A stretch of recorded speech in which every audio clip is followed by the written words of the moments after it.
You've been pulled over by the police. They think that you're operating under the influence of alcohol. What's going to happen next?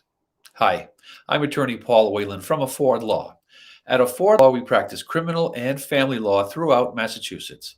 Our fees are all based on a sliding scale, which is based on your income. So the less you make, the less you pay. So if you're pulled over and the officer suspects you of drunk, there are a number of things that they will go through in order to make a determination whether you are violating the law.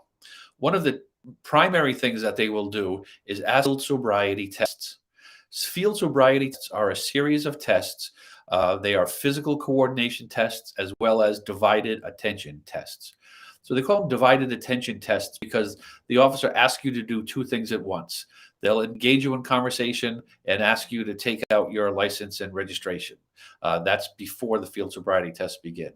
The field sobriety test would be they're asking you to do some sort of physical task while doing something else, while counting out loud or while looking at your in a particular spot or whatever. So it's very difficult for people who are under the influence to perform these tests accurately. So there are three field sobriety tests. They're called it's a battery of the standardized field sobriety tests. They are the horizontal gaze nystagmus test. I know that's a mouthful. HGN is what it's called. The 9-step walk and turn, and the one-legged raise. And there's been some research to support the idea that using all three of these together, the officer has a very high likelihood of determining whether or not you are under the influence of alcohol while you've been driving. Specifically, I want to talk to you today about the 9-step walk and turn. What is that? Okay, so the 9-step walk and turn is basically it's the walk a straight line test, but there's much more to it than that. Uh, the officer has you get out of the car. He has you standing there, and there's a phase called the introductory phase. That's when the officer is telling you what you have to do on the tests. Now, he's observing you the whole time during this introductory phase. So really, the test has already begun because he's trying to observe you to see if you can follow directions. That's part of the split attention side of things.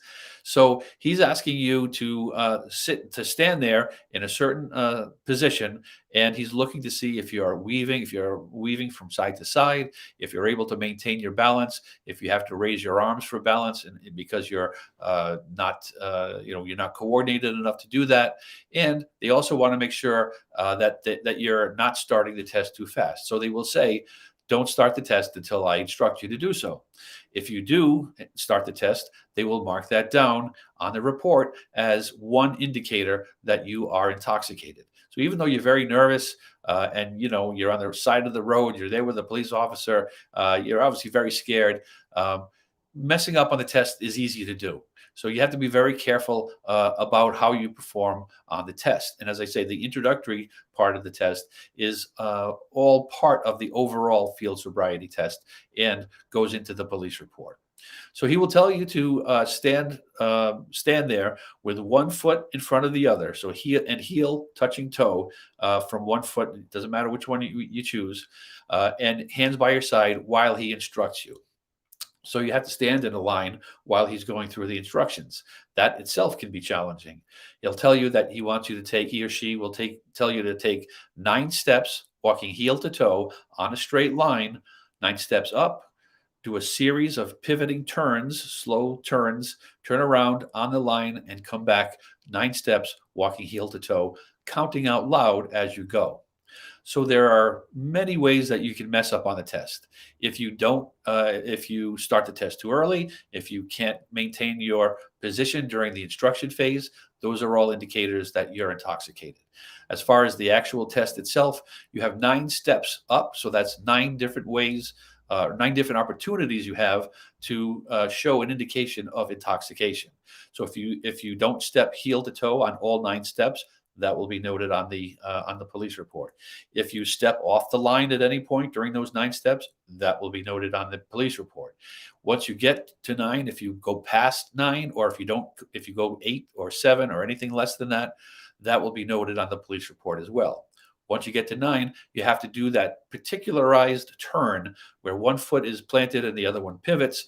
If you do that incorrectly, that will be marked down as a cue of intoxication. And then you must complete 9 steps, heel to toe, on the line on the way back. So you have 18 steps you must take. So that's 18 opportunities to mess up, and you have to do the turn, and that's another opportunity to mess up. If your arms go out to the side, they'll mark that down.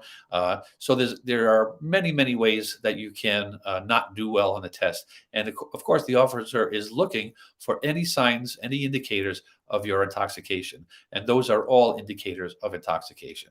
So be very careful and on the test. And please keep this in mind. You do not have to take the field sobriety test.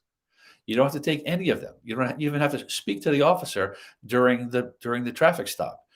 You don't have to engage in conversation. You don't have to tell him where you're coming from, where you're going to, if you've had anything to drink. You don't have to speak to him at all. You have to give him or her your license, registration, and proof of insurance. If they want to arrest you for something, they can do so, but you're not giving them any additional evidence to be used against you. So if you don't take the field sobriety test, that cannot be used against you if it goes to trial. So if it goes to trial, the prosecution can't say, ladies and gentlemen of the jury, this person must have been drunk because they refused the field sobriety test. No, it's not admissible. You do not have to do it. So if you refuse to take the test, that cannot be used against you. And really, that's the best piece of advice that I can give you. At Afford Law, we do practice criminal and family law throughout Massachusetts. Our fees are all based on your income, so the less you make, the less you pay. Feel free to stop by at affordlaw.org for a free virtual consultation with me. I'd be happy to answer any questions you might have about criminal or family law matters in Massachusetts. Because at Afford Law, we're making justice affordable. Thank you.